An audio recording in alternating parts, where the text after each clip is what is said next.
Dictation start now. We believe that the private sector, both in agriculture and industry, will provide the needed thrust to economic growth. However, government will have to continue to play a crucial role in strengthening the social and physical infrastructure.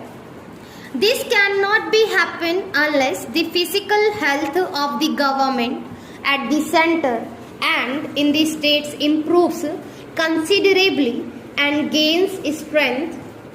The realization of the social and economic objectives of the ninth plan depends critically on our being able to finance public investment in crucial areas of social and physical infrastructure. We will fail in our duty if we do not improve the central and state finances. The center has started taking certain firm measures to fulfill our responsibility.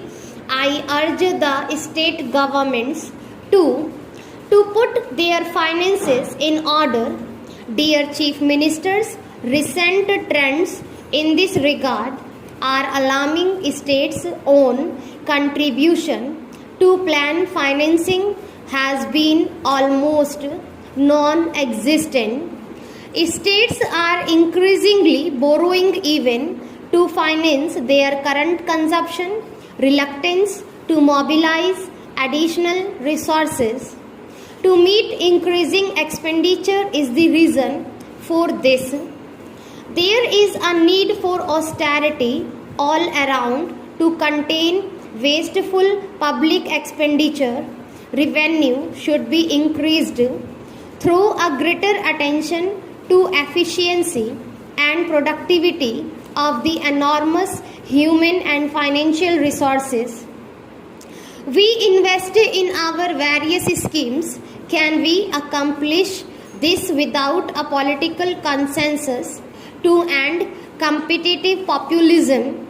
We are aware that the center has taken certain measures in recent years that have had serious though indirect repercussions on state finances. As an example, I mention the implementation of the 5th Pay Commission's recommendations.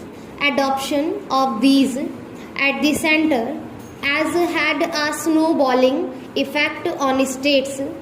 I am assure you that we will be more considerate of states' interest in such matters in future.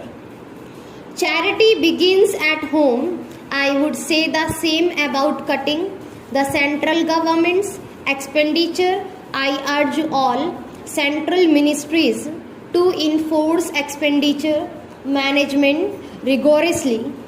Why should we not have a more essential expenditure in the social sector today? There is both a need and scope to raise resources through levying reasonable electricity tariffs and irrigation charges. Untargeted and unintended subsidies often lead to distortions in resource allocation. Besides failing to benefit the really poor, reforms in the power sector, which we have been overdue, must be quickly implemented by states. That will lead to better financial annotations of the power sector, which underserves financial freedom. For the time being, we should also address the problem of implicit subsidies. For instance, take the subsidies for higher education. It is not paradoxical that even rich students pay college fees that in some states are less than what they spend on cold drinks. No government can afford to provide costly services free of cost universally. They must levy reasonable as user charges wherever possible, particularly for non-merit goods and services. What is required is a charge in the mindset in the fixed inherited nation about subsidized public service. We should not be prisoners of the past. Subsidized services should be restricted to only who cannot afford to pay. There is a tax competition among states to attract private investments. Such policies are harmful as states have lost tax revenue without much influencing investment decisions. This must stop. Better infrastructure, faster decision making, and investor friendly environment are more important in the decision making of the investor community. A practice that is pushing states towards fiscal crisis is the ready extension of guarantees to the borrowings of state level public enterprises. These guarantees may develop on state governments as the financial health of many such enterprises is not sound. This practice hurt states' credibility and adversely influence their credit ratings. Regional disparities are of concern both across and within states. Even some of the faster growing states have pockets that have lagged behind. We should exchange notes on lessons of such unbalanced development. Faster and widespread development is the medicine for many of the ills of our economy, polity, and society. Let us strive to live up to the expectations of the people, especially of the poorest, who are also the majority voters. Modern communications and media have raised people's expectations. We cannot forget that many of the social, political, and communal tensions we see today are due to the non-realization of these expectations.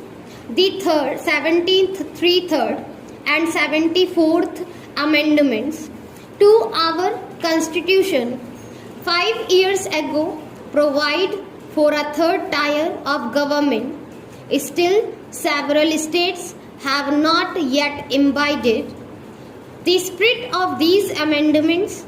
There is an urgent need for genuine devolution of political, administrative, and financial powers to the Panchayati Raj institutions. If democracy works at the national and state level, it will surely work at the village level also. Rather, democracy at the national and state levels will only be enriched by extending it to the grassroots. All of us cherish peaceful and orderly progress. Good governance is essential for this. The rule of law is a prerequisite for good governance.